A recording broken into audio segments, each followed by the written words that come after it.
김금돈의 썰치는 라디오 김금돈입니다. 구독, 좋아요, 사연 공유, 알림 설정으로 영상 제작에 힘을 보태주세요. 그럼 오늘의 사연 시작하겠습니다. 안녕하세요. 저는 피아노 학원을 운영하며 홀로 딸을 키우는 50대 여자입니다.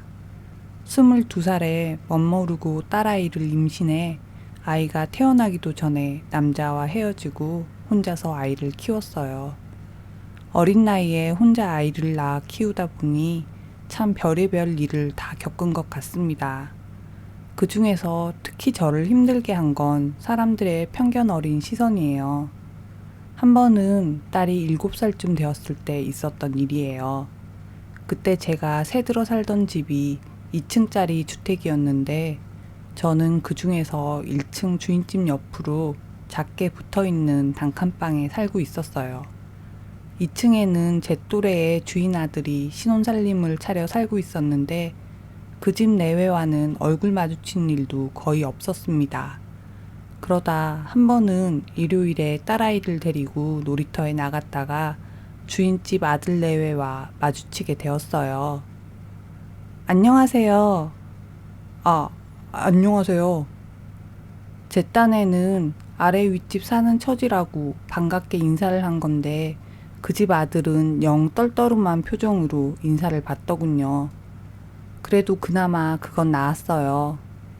그 집 마누라 되는 여자는 제가 인사를 하니 아예 고개를 휙 돌리고 못 본 척 하더라고요. 생전 얘기도 제대로 나눠본 적 없는 사람들인데 무슨 연유로 저러는지 영 갈피를 못 잡고 그날 하루를 찝찝한 기분으로 보냈습니다. 그리고 며칠 뒤 이번에는 집 마당에서 2층 집 남자를 마주쳤어요. 마음 같아선 모른 척 지나고 싶었지만 예의상 인사를 했습니다. 그런데 그날은 또 무슨 바람이 불어선지 그 남자도 반갑게 인사를 받아주더군요. 참 별일이다 싶었는데 그날 2층에서 싸우는 소리에 자초지종을 알게 되었어요. 1층 여자 남편도 없이 혼자 산다는데 조심성 없이 인사를 주고받아요? 뻔히 아는 사이에 밖에서 마주친 것도 아니고 마당에서 마주쳤는데 어떻게 모른 척해? 저번에 놀이터에서 봤을 때도 넙죽 인사하는 거 내 눈으로 뻔히 봤는데 무슨 소리 하는 거예요? 도대체 인사 주고받는 게 뭐 어떻다고 이 난리를 치는 거야? 뭐가 어떻다니요? 행실이 어떻길래 혼자 애 키우고 사는지 생각도 안 해봤어요? 괜한 소문 만들기 싫으면 애시당초 당신이 조심해야죠. 안 그래도 동네에서 우리 집 1층에 여자 혼자 애 키운다고 사람들 말이 많아요. 2층 여자가 하도 악다구니를 쓰며 뭐라고 하자 그 집 남편도 앞으론 저를 봐도 모른 척 하겠다고 부인을 달래더군요. 옛날 집이다 보니 평소에도 생활소음 정도는 들렸지만 아무래도 그날은 저 들으라고 더욱 큰 소리를 내며 싸운 게 아닌가 싶습니다. 생각 없이 내뱉은 말들이겠지만 저에겐 큰 상처가 되었고 결국 얼마 뒤에 저는 그 집에서 이사를 나왔어요. 하지만 그 후로도 혼자 사는 여자라는 꼬리표는 평생 저를 따라다니는 주홍 글씨였습니다. 주변에선 차라리 혼인을 해서 가정을 이루는 게 어떠냐고 했지만 별 마음 없는 남자와 가정을 이루고 사느니 혼자가 편하다는 게 제 지론이었죠. 사실 그 마음은 30년이 지난 지금도 마찬가지예요. 이제 와서는 저도 나이를 먹고 그냥저냥 제 사는 모습에 만족하며 옛일을 떠올리는 날이 별로 없지만 젊을 적엔 후회로 지새운 날도 참 많았습니다. 제가 이렇게 사연을 보내는 이유도 이 사연 들으시는 분들은 저처럼 어리석은 선택을 하지 않았으면 하는 바람에서예요. 긴 사연이 될 것 같지만 친구 얘기 듣듯 편하게 들어봐 주세요. 저는 유복한 가정에서 3녀 중 둘째로 태어났습니다. 언니와는 4살 차이가 나고 아래 동생은 늦둥이라 저와 12살 차이가 나요. 원래 자매끼리 자라면 동생이 언니를 따르는 경우가 많잖아요. 그래서인지 저도 자라면서 언니를 무척이나 따랐답니다. 밖에 나가 뛰노는 것보다 언니의 뒷공무니를 쫓아다닌 날이 더 많았어요. 하지만 한창 친구들과 어울리고 싶은 나이였던 언니에겐 제가 얼마나 귀찮은 존재였겠어요. 매번 언니를 쫓아다니려는 저와 그런 저를 떼어놓으려는 언니와의 사이는 매일이 술래잡기에 버금갔어요. 제가 화장실을 가거나 혼자서 넋놓고 흙놀이를 하고 있을 때면 언니는 저 몰래 친구들과 놀기 위해 집을 나서곤 했습니다. 그러다 저를 떼어놓을 방안이 없을 때면 제가 귀찮게 한다며 언니는 엄마에게 짜증을 부렸어요. 엄마, 혜은이 좀 어떻게 해봐. 친구들이랑 고무줄 하기로 했는데 자꾸 따라온다잖아. 혜은이 너 이리 와봐라. 엄마가 산수 문제 10개 낼 테니까 그거 다 풀면 나가 놀아도 된다. 엄마는 언니가 저 때문에 짜증을 부릴 때마다 저를 붙들고 엄한 목소리로 글자 쓰기나 산수를 가르치셨어요. 평소엔 다정한 엄마였지만 언니와 관련되어 제가 귀찮게 할 때면 유독 엄한 엄마였기에 저는 울며 겨자 먹기로 자리에 앉아 공부를 해야 했습니다. 하지만 이런 저에게도 언니를 마음 놓고 따라다닐 수 있는 곳이 있었어요. 바로 언니가 다니던 피아노 학원이었습니다. 당시엔 피아노 강습료가 비싸다 보니 언니 친구들 중엔 피아노 학원을 다니는 친구들이 없었어요. 그러다 보니 혼자 먼 길을 왔다 갔다 하는 게 싫었던 언니는 유일하게 피아노 학원을 갈 때면 저를 데리고 갔습니다. 혜은아, 이따 점심 먹고 언니랑 피아노 학원 가자. 언니가 저렇게 말하면 저는 벌써부터 준비를 마치고 언니를 따라 나갈 생각에 엉덩이가 들썩들썩 했어요. 지금 생각하면 놀아주지도 않는 언니를 쫓아다니는 게 뭐가 그리 재밌었나 싶지만 그때는 언니가 하는 모든 게 재밌어 보였어요. 하지만 막상 언니를 따라 학원에 가도 제가 할 일은 없었습니다. 언니가 수업을 받는 동안 혼자 멍하니 앉아 노는 게 전부였죠. 그런데도 매번 언니를 쫓아가니 그게 가여웠는지 선생님 중 한 분이 지나다닐 때마다 동요 나비야 한 소절을 알려주고 가셨어요. 그때부턴 언니가 마칠 때까지 배운 소절을 주구장창 치며 기다리는 게 제 낙이 되었습니다. 피아노 건만 두들기는 게 어찌나 재밌던지 그 후로 저는 집에서도 시간이 날 때마다 혼자서 차곡차곡 나비야를 익혀갔어요. 워낙 간단한 곡이다 보니 얼마 안 가선 한 곡을 전부 칠 수 있게 되었고요. 그런데 언니는 제가 피아노를 치는 게 영 못마땅했나 보더군요. 아무래도 학원에서 배우는 언니의 실력은 늘상 제자리인 반면에 한참이나 어린 제가 혼자 익혀 실력이 느는 게 심통이 났겠죠. 심지어 제가 피아노 앞에 앉아서 연습하는 것도 심통이 나는지 피아노 두들기는 소리만 들리면 귀신같이 나타나 제게 비키라고 했습니다. 이혜은, 나 피아노 연습해야 하니까 비켜. 언니는 고무줄 하러 갈 거잖아. 피아노 치고 갈 거야. 나 나가고 나면 치던지 해. 그리곤 저를 밀어내 자리를 빼앗았어요.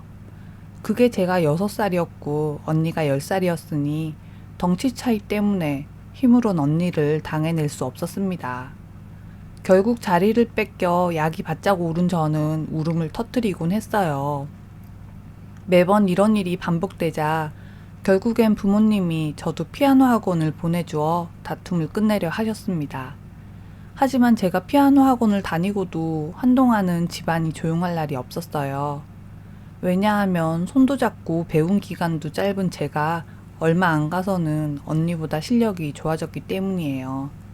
언니는 셈이 나서 온갖 심술을 부리다 결국엔 피아노를 아예 그만두는 걸로 결론을 지었습니다. 하지만 혼자 그만두는 건 또 싫었는지 절 보고도 피아노를 관두라고 살살 꼬드겼어요. 혜은이 너 피아노 그만두면 언니가 고무줄 할 때 깍두기로 끼워줄게. 깍두기라고 하면 요새도 쓰는 말인지 잘 모르겠지만 예전에는 실력 없는 친구를 편을 매기지 않고 놀이에 끼워줄 때 쓰는 말이었어요. 평소에는 놀이에 끼워주는 건 고사하고 제가 따라다니는 것도 싫어하던 언니였으니 다른 때의 저였으면 좋다고 언니 말을 따랐을 겁니다. 하지만 피아노 치는 재미에 푹 빠져있던 저는 고개를 내저으며 싫다고 했어요. 그 바람에 언니는 코까지 씩씩거리며 다신 놀이에 끼워주지 않겠다고 엄포를 놓았고요. 엄마는 저희 자매가 계속 싸우자 나중엔 절 보고 피아노를 관두라고 하셨습니다. 혜은아, 엄마가 주판 학원 보내줄 테니까 피아노는 관둬라. 학원 다니면 언니랑 놀 시간도 없는데 그 멀리까지 혼자 다니면서 피아노 배워두면 뭐 했으니. 내가 피아노 안 쳐도 언니는 나랑 안 놀아주잖아. 나 그냥 피아노 칠래요. 저는 피아노를 계속 배우겠다고 고집을 부렸어요. 하지만 엄마는 몇 번이나 더 저에게 피아노를 관두라고 하셨습니다. 결국엔 듣다 못한 아버지가 화를 내시며 상황을 마무리해 주셨어요. 잘 다니고 있는 애한테 도대체 왜 그래? 혜은이가 관둔다고 하기 전까지 괜히 쓸데없는 소리 하지 마. 혜숙이가 저리 싫어하는데 굳이 혜은이를. 거참, 혜숙이는 혜숙이 나름으로 자기가 좋아하는 걸 찾아야지. 애가 샘낸다고 어른까지 나서서 덩달아 부추기게 뭐 하는 짓이야? 아버지의 말씀처럼 얼마 뒤 언니는 무용을 시작하며 저에 대한 시샘을 멈췄어요. 그런데 사실 제가 피아노에 관한 얘기를 꺼낸 이유는 엄마와 제 사이를 이야기하고 싶어서입니다. 엄마는 어릴 적부터 우리 자매 중 유독 언니를 편애하는 일이 잦았어요. 남들이 들으면 아무 일도 아닐 수 있지만 어린 제게 상처가 되었던 기억들이 참 많답니다. 한 번은 제가 국민학교 3학년이었고 언니는 이제 막 중학교를 입학했을 때예요. 그날은 등교할 때 날씨가 무척 맑았는데 집으로 돌아갈 쯤엔 억수같이 비가 쏟아진 날이었습니다. 아침부터 비가 왔다면 우산을 챙겨갔겠지만 워낙 쨍쨍한 날이라 비가 올 거란 건 생각도 못하고 저는 빈손으로 학교로 갔어요. 그런데 수업을 마칠 때쯤 비가 몰아치기 시작하더군요. 그래도 그런 날엔 의뢰 엄마가 저희 자매를 데리러 왔던 기억이 있기에 저는 별 걱정 없이 수업을 마저 받았습니다. 하지만 수업을 마치고 나왔을 때 엄마는 계시지 않았어요. 저는 평소보다 엄마가 좀 늦게 오나 보다며 친구들을 먼저 보내고 혼자서 엄마를 기다리기 시작했습니다. 기억으론 몇 시간을 한자리에 서서 기다렸던 것 같아요. 내리는 비를 멍하게 보고 있어서인지 시간이 가는 줄도 몰랐는데 문득 주변을 둘러보니 텅 빈 운동장에 비만 거세게 몰아치고 있더군요. 평소라면 운동장에서 노는 친구들이 많았겠지만 비가 퍼부으니 모두 집으로 돌아간 것이었죠. 거세게 비가 몰아쳐 날은 어두운데 텅 빈 학교에 혼자 서 있으니 별의별 생각이 떠오르며 갑자기 겁이 몰려오기 시작했습니다.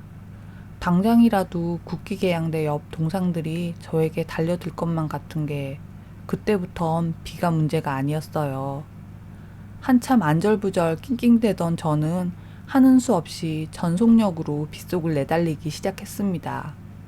비가 어찌나 오는지 학교 교문을 나서기도 전에 물에 빠진 생쥐꼴이 되었어요. 그리고 집 앞에 다다랐을 땐 온몸에 오한이 들어 바들바들 떨며 걸어갔습니다. 어찌나 서럽고 무섭던지 온 얼굴에 빗물과 눈물이 섞여 흘려내렸어요. 그런데 이제 골목만 돌아가면 집 입구에 도착할 때 저 뒤에서 익숙한 목소리가 저를 불러세웠어요. 혜은아! 뒤를 돌아보니 엄마와 함께 우산을 쓴 언니가 걱정스러운 얼굴로 저를 보고 있더군요. 혜은이 너도 우산 안 들고 갔어? 얼른 익었어. 언니는 제 꼴이 무척 안쓰러웠는지 제게 뛰어와 우산을 씌워줬어요. 나중에 알고 보니 엄마는 언니에게 우산을 가져다 주기 위해 저를 데리러 오지 않으신 거였죠. 어린 마음에 꽤나 상처가 되어 혼자서 한참 울었던 기억이 납니다. 그 후로 저는 집을 나설 때면 항상 우산을 가방에 넣어 다니는 습관이 생겼어요. 그리고 그 습관은 지금까지 이어져 아무리 맑은 날 외출을 하더라도 항상 우산을 챙겨 나간답니다. 남들은 귀찮게 뭘 그렇게까지 하냐고 말하지만 가방에 우산이 없는 날엔 제 마음이 불안해 어쩔 수가 없어요. 뭐 이런 기억 말고도 엄마의 차별은 끝이 없었습니다. 어쩌다 언니와 제가 싸우기라도 하면 혼나는 건 오롯이 제 몫이었고 또 맛있는 음식, 예쁜 옷은 항상 언니 차지였어요. 그래도 언니가 철이 일찍 난 편이라 제 처지를 알아보곤 엄마 몰래 이것저것 많이 챙겨줘 이제서는 대부분 마음에 두지 않고 잊고 살아갈 수 있게 됐어요. 하지만 그럼에도 절대 잊히지 않는 기억이 하나 있습니다. 그날은 제가 처음으로 큰 규모의 피아노 콩쿠르에 참가하게 된 날이었어요. 처음 참가하는 큰 대회다 보니 저는 며칠 전부터 겁을 집어먹고 피아노 연습을 하면서도 손을 달달 떨 정도였어요. 엄마, 일찍 와서 첫째 줄에 앉아 있어요. 약속했어요. 엄마가 알겠다고 몇 번이나 얘기했니? 떨리는 마음에 저는 몇 번이고 엄마가 대회 날 오시는지 확인을 했어요. 대회가 낮 시간이라 아빠는 못 오시지만 엄마는 꼭 오셔서 절 응원해 주기로 하셨습니다. 하지만 대회 당일이 되어 꼭 오겠다고 약속했던 엄마는 오지 않았습니다. 그날 저는 제 순서가 되어 무대 중앙으로 나가며 앞줄에 앉아 있을 엄마를 찾았어요. 하지만 엄마는 보이지 않았고 그 때문인지 제 불안감은 더욱 커져 저는 생애 첫 콩쿠르를 완전히 망치고 말았습니다. 상을 못 받은 건 둘째치고 손이 떨려 실력을 전혀 보여주지 못한 게 어찌나 억울한지 이를 악문 채로 눈물을 뚝뚝 흘렸어요. 엄마가 급한 일이 생기셨나 보다. 그만 울고 얼른 집에 가서 무슨 일인지 여쭤보자. 대회가 끝나고 사람들이 하나둘 돌아가는 와중에도 제가 꼼짝없이 울고만 있자 피아노 선생님이 저를 달래 집으로 데리고 갔어요. 집에 도착할 때까지 울음을 멈추지 못했던 저는 대문을 들어서자마자 엄마를 찾아 집으로 뛰어 들어갔습니다. 하지만 집안은 텅텅 비어 있었어요. 나중에 알고 보니 며칠 뒤 언니의 무용학원에서 발표회가 있을 예정이었는데 그 준비를 도와줄 학부모가 필요하다는 연락에 엄마는 발표회 준비를 도우러 간 거더군요. 너는 선생님이 같이 가셨지만 언니 학원엔 아무도 도울 사람이 없어서 그랬어. 엄마가 미안해. 이번엔 어쩔 수 없었지만 다음엔 꼭 갈게. 섭섭한 마음은 컸지만 엄마가 많이 미안해 한다는 걸 알았기에 그저 제 마음속 한쪽에 접어둔 일이에요. 하지만 세월이 지나면서 엄마의 차별은 오히려 정도가 더 심해졌습니다. 제가 중학교 1학년이 되고 언니가 고등학교 2학년이 되었을 때 있었던 일이에요. 그때까지 저는 꼬맹이 때 처음 다녔던 피아노 학원을 그대로 다니고 있었습니다. 그러다 피아노 선생님의 추천으로 대학 교수님에게 피아노 레슨을 받을 기회가 생겼어요. 워낙 깐깐한 교수님이라 실력이 없으면 받아주지 않는다는데 제 연주를 들으시곤 단번에 저를 제자로 받아주시겠다 한 거였죠. 제가 가르친 아이들 중에서 혜은이만큼 재능 있는 아이는 정말 드물어요. 그래서 드리는 말씀인데 혜은이 가르쳐 주시겠다는 교수님이 계세요. 아이 앞길을 생각하면 저보다는 교수님한테 수업을 받는 게 좋을 것 같은데 어머님은 어떻게 생각하세요? 그게 계속 피아노를 시킬지 아직 결정 못했어요. 아무래도 저 혼자 생각하고 결론 짓기에는 좀 큰일이라 애 아빠랑 얘기해보고 알려드릴게요. 당연히 기뻐하실 거라 생각했던 엄마는 제 예상과 달리 망설이며 생각할 시간을 달라고 하셨어요. 엄마의 예기치 못한 반응도 감당이 안 되는데 거기다 저는 한 번도 생각해 본 적 없는데 엄마의 뜻대로 피아노를 그만두게 할 생각이라니요. 어안이 벙벙해 집으로 돌아가는 길에 엄마의 속마음을 물어보았습니다. 언니는 고등학교 가서도 계속 발레 하는데 왜 나는 그만두라는 거예요? 그게 말이야. 엄마는 제 말에 딱히 대답할 말이 없었는지 잠깐 고민 끝에 언니랑 너랑 같니? 이렇게 말씀하셨어요. 저는 엄마의 말을 도무지 이해할 수 없었습니다. 특히나 재능으로 봤을 때도 제가 언니보다 못한 점은 없었거든요. 제가 여러 대회에서 대상을 받은 반면 언니는 무용대회에서 딱 한 번 입상한 게 전부였기 때문에 아무리 분야가 달라도 실력 차이는 한눈에 볼 수 있었어요. 내가 언니보다 실력도 더 좋잖아요. 저는 억울한 마음에 엄마에게 대들었어요. 하지만 엄마는 성난 표정으로 언니 앞에서 그런 말은 일절하지 말라고 제게 입단속을 시키셨습니다. 또다시 서름이 올랐지만 그날 저녁 아버지 사업이 어려워져서 대학 교수님에게 레슨을 시켜줄 여력이 안 된다는 걸 알게 됐어요. 아버지 사업이 조금 힘들어져서 그러니까 한동안만 지금 다니는 학원에 다니고 형편 나아지면 그때 바로 교수님한테 레슨 받을 수 있도록 해줄게. 제 욕심에서야 당장이라도 교수님한테 수업을 받고 싶었지만 형편이 안 된다고 하니 저는 엄마 말을 따를 수밖에 없었어요. 다음날 피아노 학원에 가서 선생님에게 사정 얘기를 했는데 선생님께서 하시는 말씀은 어린 저에게 또다시 천금 같은 기회를 주었습니다. 내가 이 얘기한다는 걸 깜빡했구나. 교수님께서 혜은이 네 재능을 높이 사셔서 레슨비 없이 레슨을 해주시기로 했어. 교수님이 바쁘셔서 레슨은 일주일에 한 번밖에 안 되지만 나머지 시간에 혼자서 꾸준히 연습하면 충분히 실력은 늘 거야. 기쁜 마음에 저는 집으로 돌아가 엄마에게 이 사실을 말씀드렸어요. 엄마, 교수님이 내가 재능 있다고 돈 안 받고 레슨 해주신대요. 그니까 이제 돈 걱정은 안 하셔도 돼요. 그런데 제 말을 들은 엄마의 얼굴은 제가 생각한 것처럼 기쁜 표정이 아니었어요. 왜 그래요? 엄마는 안 기뻐요? 엄마도 기쁘지. 어휴. 하지만 엄마의 얼굴은 한눈에 봐도 근심이 가득했어요. 저는 이번엔 또 뭐가 문제인가 싶어 심장이 쿵쾅거리며 뛰었습니다. 그런데 한참 말없이 생각에 잠겨있던 엄마는 잠시 후 제가 생각지도 못한 말을 하셨어요.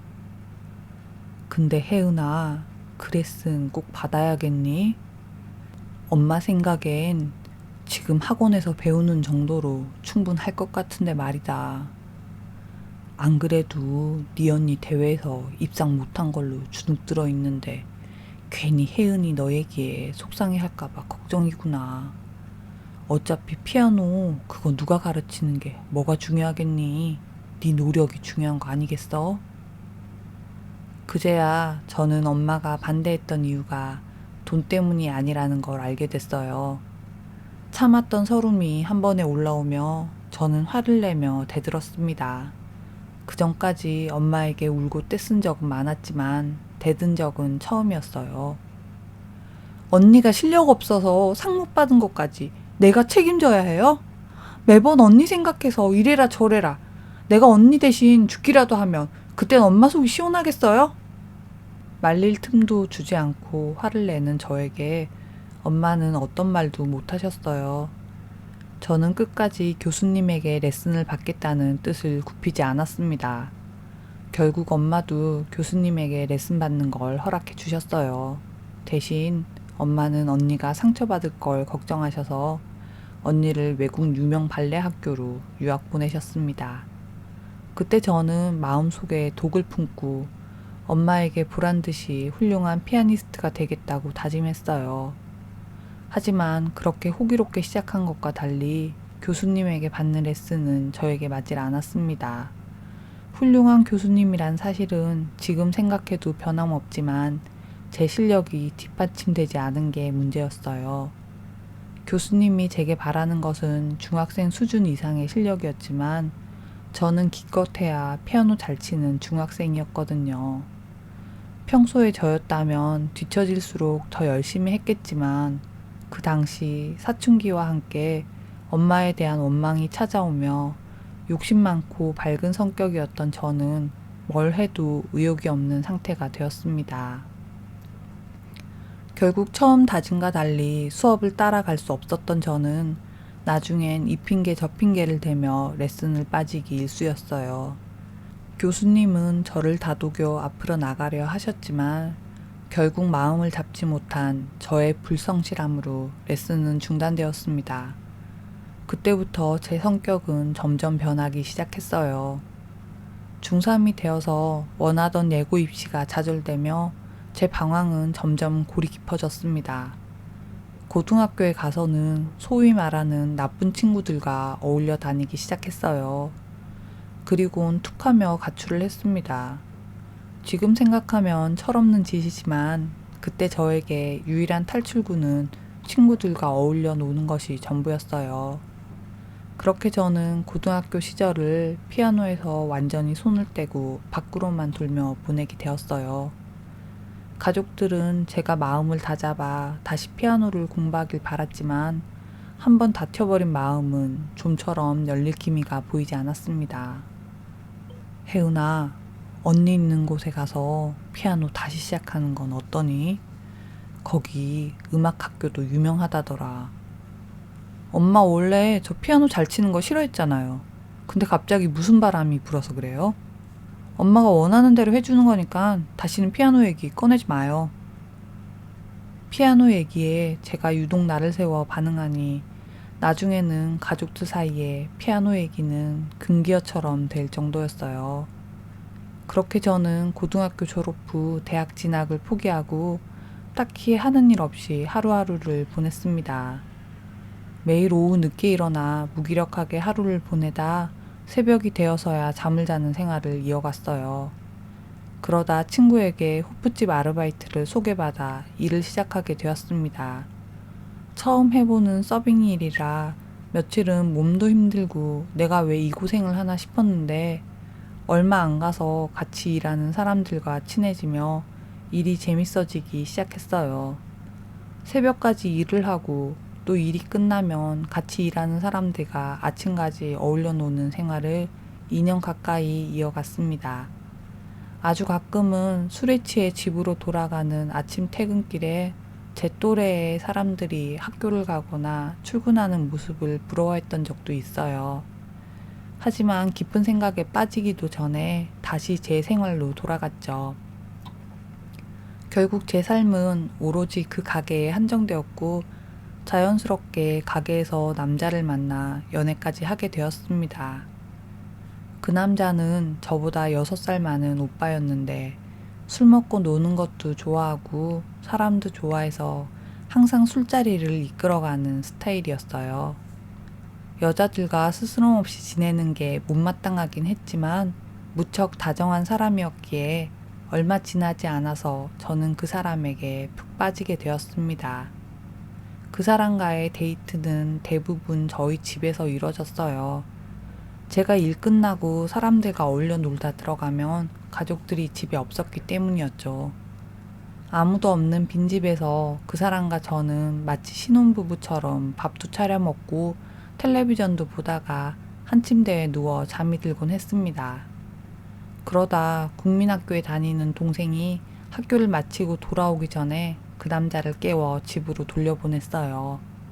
하지만 저는 얼마 지나지 않아서 가족들에게 그 사람과 함께 있는 모습을 들키고 말았습니다. 그날은 뭐 때문인지 아침에 집에 들어갔을 때부터 불안한 마음이 자꾸 들었어요. 그래서인지 깊이 잠들지도 못하고 계속 자다 깨다를 반복했어요. 결국엔 평소보다 이르게 잠들어 있는 그 사람을 깨웠습니다. 오빠, 얼른 일어나요. 동생 오기 전에 가야죠. 남자는 실눈을 뜨고 시계를 보더니 아직 1시간도 더 남았네. 그렇게 말하곤 손으로 제 몸을 끌어당겨 품에 안더군요. 사실 그동안 손을 잡거나 가벼운 포옹은 있었지만 그렇게 꼭 끌어안은 적은 처음이어서 당황스럽기도 하고 뭔가 짜릿한 기분이 들었습니다. 하지만 당장이라도 동생이 현관문을 열고 들어올 것 같아서 저는 그 사람의 팔을 뿌리치려 발버둥을 쳤어요. 그런데 그 사람은 제가 벗어나려고 발버둥을 칠수록 더욱 팔에 힘을 주며 장난을 치더군요. 오빠, 동생 오면 어쩌려고 그래요? 동생이랑 인사하지 뭐? 장난 그만 치고 얼른 일어나서 갈 준비해요. 하지만 그 사람은 제가 뭐라고 하든 막무가내였어요. 갑자기 팔에 힘을 푸는가 싶더니 이번엔 제게 입맞춤을 하더군요. 처음 하는 입맞춤에 너무 놀란 저는 얼굴을 돌리며 피했습니다. 하지만 남자는 더 깊게 입을 맞추곤 능숙한 손놀림으로 제 몸을 더듬었어요. 그 순간 생전 처음 느껴보는 남자의 손길에 온몸이 찌릿찌릿하며 정신이 혼미해졌습니다. 난생 처음 남자와 함께 했다는 것만으로도 저에게 놀라운 경험이었는데 더욱 당혹스러운 일은 잠시 뒤 일어났습니다. 남자와 함께 어색한 기운을 느끼며 침대에 누워있는데 현관문 열리는 소리가 들리는 거예요. 저만큼이나 그 남자도 놀랐는지 시계를 보며 말하더군요. 아직 동생 올 시간 아니잖아. 일단 옷 먼저 입고 어디든 숨어봐요. 속옷은 대충 침대 아래 넣어두고 그 위로 옷만 걸친 저는 헝클어진 머리를 매만지며 거실로 나갔어요. 동생이 온 거면 이리저리 핑계를 만들어 눈속임을 하고 남자를 내보낼 수 있을 것 같았거든요. 하지만 현관을 열고 들어온 사람은 다름 아닌 언니였습니다. 혜은이 너 요새 아르바이트 한다며? 그래도 언니는 네가 공항에 안 나와서 좀 섭섭하더라. 어쩐지 자꾸 불안하다 싶더니 그날은 제가 새까맣게 잊고 있던 언니의 귀국날이었어요. 어? 그렇지? 요새 일하는 게 힘들어서 깜빡했어. 제가 허둥지둥 대답을 하는 사이 나머지 가족들이 짐을 바리바리 들고 집으로 들어오더군요.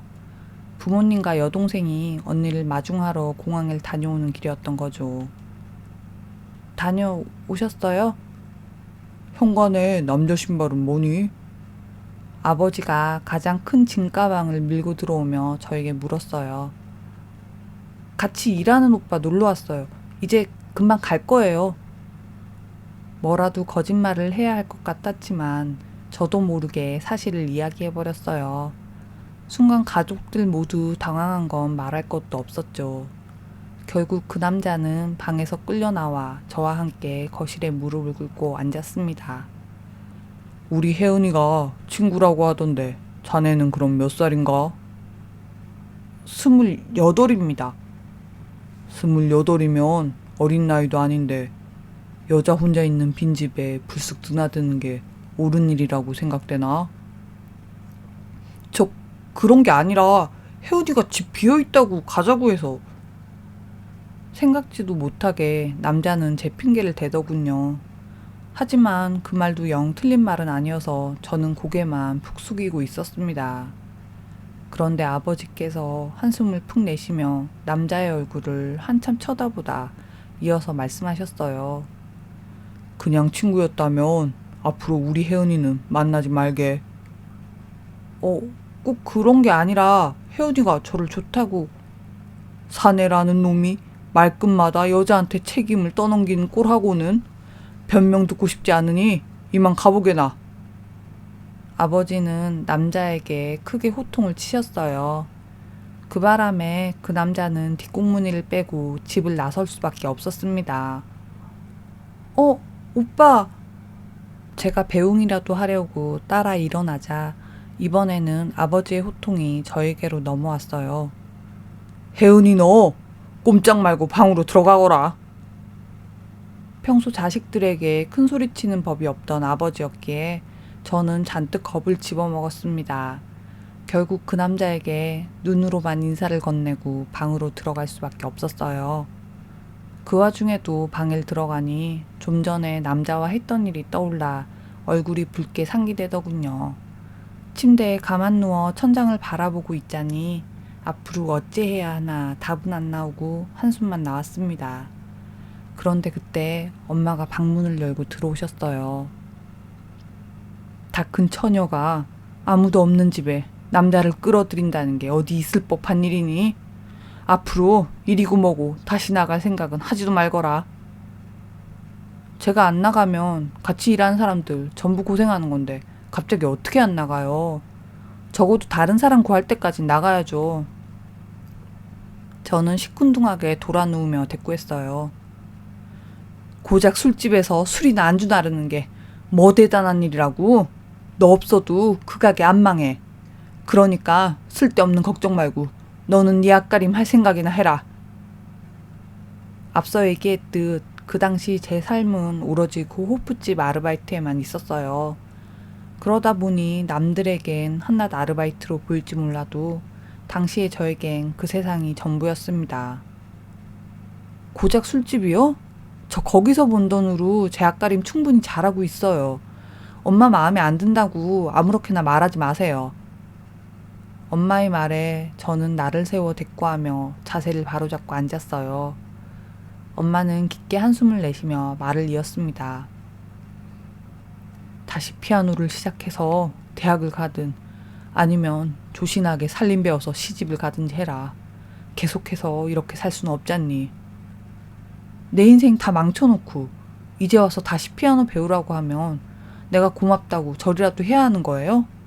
내가 뭘 어떻게 살고 있는데요? 언니처럼 못 살아서 그래요? 옛날에 언니보다 뭐든 잘하지 말라고 했잖아요. 엄마 소원대로 해주는 건데 이젠 그것도 문제라는 거예요? 저는 피아노 얘기가 나오자 순식간에 브레이크가 고장난 폭주기관차처럼 굴기 시작했어요. 내가 뭘 해도 어차피 엄마 마음에 안 들 건데 그냥 상관하지 말고 내버려 두세요. 어차피 내 인생이니까 내가 뭘 하고 살든 누굴 만나든 상관하지 말라고요. 혜은아, 그래 네가 피아노가 싫다면 이제 더는 피아노 하라는 소리 나나마. 하지만 그 남자는 아니란다. 널 아껴주는 사람이라면 뭐가 문제겠니? 네 아버지가 조금만 몰아세우니까 바로 혜은이 네 핑계 대는 거 너도 보지 않았니? 아버지도 그래서 화가 나신 거야. 오빠가 언제 내 핑계를 댔다고 그래요? 엄마보다 오빠가 몇 배는 더 내 생각해준 사람이니까 함부로 말하지 마요. 저는 그렇게 말하고 거실로 나가기 위해 자리에서 일어섰어요. 그런데 제가 일어선 자리엔 아까 미처 챙겨 입지 못한 제 속옷이 놓여 있었습니다. 아플싸 싶은 게 엄마가 보기 전 속옷을 이불 속으로 밀어 넣으려 했지만 그러질 못했어요. 엄마는 제 속옷을 보곤 파리해진 얼굴로 물으셨어요.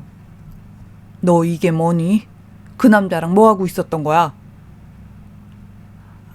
아니에요. 방금 옷 갈아입으려고. 순간 눈에서 불이 번쩍하더군요. 엄마가 제 대답이 미처 끝나기도 전에 뺨을 올려치신 거였습니다. 너 이따위로 살라고 여태 키워준 줄 아니? 이런 식으로 멋대로 살 거면 내 집에서 당장 나가거라. 너무 순식간에 일어난 일이라 저는 얼굴을 감싸고 멍하게 서 있을 수밖에 없었습니다. 하지만 잠시 후 정신이 번쩍 들더군요. 엄마는 계속해서 저에게 소리를 질러댔고 저는 옷장에서 가방 하나를 꺼내 닥치는 대로 짐을 싸기 시작했습니다. 키워준 은혜라고는 요만큼도 모르는 자식 새끼 필요 없다. 어디 할 짓이 없어서 남자를 끌어들여? 잠시 후 방 안의 소란에 이상한 낌새를 챈 언니가 방으로 들어왔어요. 혜은아, 뭐 하는 거야? 나 이제 이 집에서 나갈 거야. 언니는 짐을 싸고 있는 저를 말리려고 했지만 역부족이었어요. 그러자 이번엔 저를 향해 소리치고 있는 엄마를 말리기 시작했습니다. 엄마, 일단 혜은이 혼자 있게 해줘요. 하지만 엄마와 저는 둘 다 아랑곳 없었어요. 결국엔 아버지까지 제 방으로 들어와 저를 말리셨지만 저는 울며 불며 제발 이 집에서 나가게 해달라고 빌었습니다. 사실 제가 저렇게까지 했던 이유는 아주 어릴 적에 있었던 희미한 기억 때문이에요. 피아노를 시작하기 전이었으니 제 나이가 5, 6쯤 되었을 때인 것 같습니다. 어쩌면 그보다 어렸을지도 모르고요. 그때 엄마는 무슨 일 때문이었는지 저만 데리고 외가로 가셨어요. 하도 어릴 적 기억이라 자세한 건 기억나지 않지만 엄마가 외할머니와 싸웠던 기억이며 저를 데리고 울면서 외갓집을 나섰던 기억은 또렷합니다. 그리고 잠시 후 엄마를 따라 나와 이모가 했던 이야기도요. 너도 이제 애가 둘인데 엄마 속도 좀 헤아려 드려. 속상하셔서 한마디 하시는 건데 매번 이렇게 크게 싸움을 만들 수는 없잖아. 그리고 엄마 말 맞다나 이서방이 고마운 건 사실이지. 말은 안 해도 남의 자식 키우는 게 쉬운 일은 아닐 거야. 언니, 애 듣는데 무슨 소리를 하는 거야? 이모는 저를 한번 내려다보시곤 말을 이어서 하셨어요. 아직 어린애가 뭘 안다고 그래. 그리고 미리부터 얘기를 하고 준비를 해둬야 나중에 친자식이 아니란 걸 알게 돼도 엇나간 일이 없지. 설마 애한테 얘기 안 할 생각은 아니지? 세상에 비밀이란 건 없으니까 엄만 키우지 말고 얘기해. 나도 알고 있어. 안 그래도 이서방이랑도 그 얘기 했는데 이서방도 언니랑 생각이 같더라. 마음 같아선 평생 비밀로 붙이고 싶지만 동네에 모르는 사람이 없는데 그게 비밀이 지켜지겠냐고 그러더라고. 엄마와 이모가 그 후 무슨 말을 했는지, 그날 엄마와 제가 다시 외갓집으로 돌아갔는지에 대한 기억은 전혀 없어요. 하지만 제 기억 속에 두 사람의 대화는 선명하게 남아 있었습니다. 그러다 자라면서 그 대화와 관련된 일이 전혀 없었기에 기억을 잊고 살았었죠. 저는 저를 말리는 아버지와 언니에게 말했습니다. 친자식도 아닌 날 키워준 건 고맙게 생각해요. 근데 이젠 나도 못 견디겠어. 여태 엄마가 언니랑 차별하는 거 참는 것도 쉬운 일은 아니었어. 내가 나가야 엄마도 살고 나도 살겠지. 저는 엄마와 이모의 대화, 그리고 그동안 자라며 겪었던 일들을 따져보아 제가 부모님이 친자식이 아니라는 결론을 내었습니다. 혜은아, 그게 무슨 말이야? 너 지금 뭔가 단단히 잘못 생각하는 것 같아. 엄마, 아빠, 혜은이한테 얘기 안 했어요? 어느새 엄마는 울고 있었고 아버지는 주머니에서 담배를 꺼내 태우시더군요. 굳이 혜은이한테까지 얘기할 필요는 없다고 생각해서 말하지 않았단다. 혜은아, 가방 내려놓고 잠깐 거실로 나와서 얘기 좀 하자.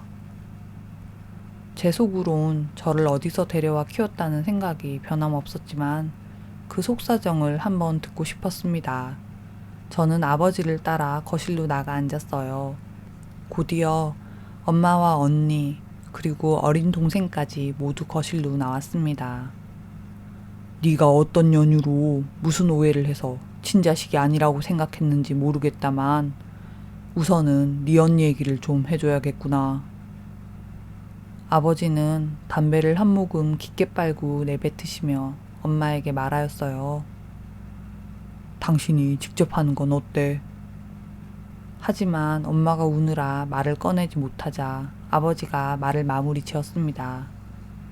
네 엄마가 나랑 결혼 전에 아이를 하나 낳았는데 그게 네 언니 혜숙이다. 혜숙이는 진작부터 이 일을 알고 있었지만 굳이 동생들한테 얘기할 필요가 없지 싶어서 말하지 않았단다. 이거면 혜은이 네가 했던 오해는 전부 풀릴 수 있겠니? 정말이지 꿈에도 생각지 못했던 이야기라 입이 떨어지지 않더군요. 결국 저는 싸놓은 짐가방을 풀 수밖에 없었습니다. 하지만 마음이 복잡해 그날 밤 바로 잠들지 못했죠.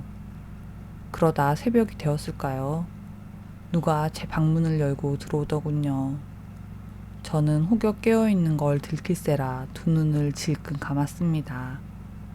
방으로 들어온 사람은 침대 기퉁이에 앉아 제 머리를 쓰다듬으며 숨죽여 눈물을 흘렸어요. 미안하다 혜은아. 엄마가 너무 부족해서 너한테 상처만 줬구나.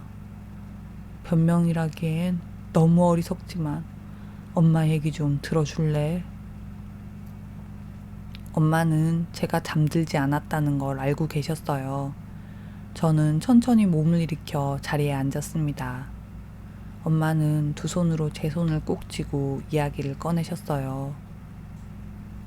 그때가 딱 네 나이였는데 남자라곤 전혀 모르던 내게 친한 동네 오빠가 한 명 있었단다. 어릴 때부터 같이 자라서 커서도 스스럼 없이 같이 다니곤 했지. 그런데 어느 날인가 그 사람이 술에 잔뜩 취해 엄마를 찾아왔어. 나를 좋아한다고 하더구나. 하지만 엄마는 그 사람에게 마음이 전혀 없었단다. 엄마는 그 사람의 고백을 거절하셨대요. 그런데 그 사람의 구애는 끈질기게 이어졌고 결국 외갓집이 빈 날 엄마를 찾아와 몹쓸 짓을 저지른 겁니다. 그 일로 엄마는 몇 번이나 죽을 각오를 했지만 번번이 실패하고 말았대요. 그러다 2달 뒤에 언니를 임신했다는 걸 알게 되고 자초지종을 알게 된 가족들이 임신한 엄마를 병원으로 데리고 가 애를 지우려 했지만 엄마는 도저히 그럴 수 없었다고 합니다. 결국엔 외할머니가 그 남자와 엄마의 혼사를 진행하려 했지만 막무가내로 본데 없이 나오는 그 남자의 집과 싸움이 일어나며 그마저도 하지 못했대요. 10달 뒤 엄마는 미혼모가 되어 혼자서 아이를 키우겠다 다짐을 하셨습니다. 그런데 한 동네에서 엄마를 오랫동안 마음에 품고 있던 아버지가 청혼을 했다고 합니다. 네 아버지는 내 상처까지 모두 감싸준 고마운 사람이야. 그리고 해수기를 오늘 이날까지 차별 없이 길러줬고. 하지만 엄마 마음이 네 아버지만큼 크질 못했단다.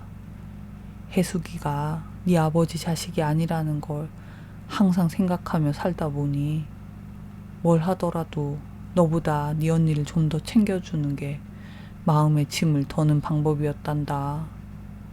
그게 결국 너한테 상처를 주는 거였는데 그걸 몰랐어. 너무 미안하다 혜은아. 해수기 아버지가 미워질수록 해수기를 보듬어야 했어. 네 말처럼 엄마가 네 인생을 망친 것 같구나.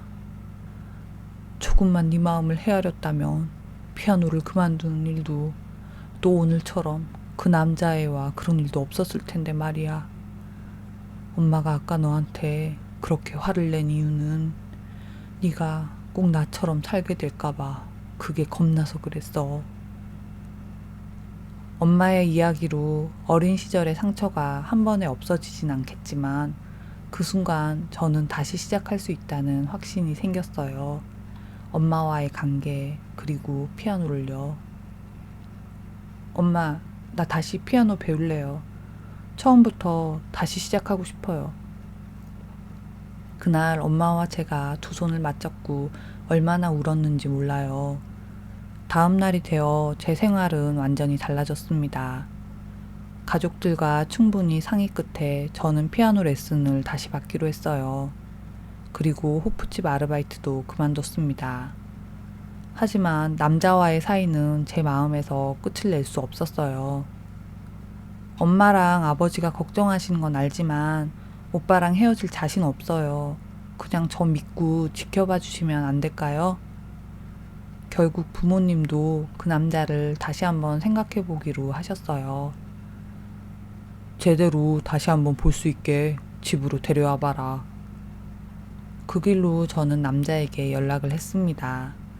하지만 요새처럼 핸드폰이 있는 시절이 아니다 보니 연락이 쉽지 않더군요. 결국 남자와 통화 연결이 되지 않아 저는 함께 일하던 호프집으로 남자를 찾아갔습니다. 그런데 그 남자는 제가 온 줄도 모르고 새로운 여자 아르바이트생의 어깨를 감싸고 시시덕거리고 있었어요. 그러다 저를 발견하곤 아무렇지 않게 웃으며 인사를 건네더군요. 혜훈아, 탈출했네? 너네 부모님 진짜 보통 아니더라. 어떻게 그때 따구냐?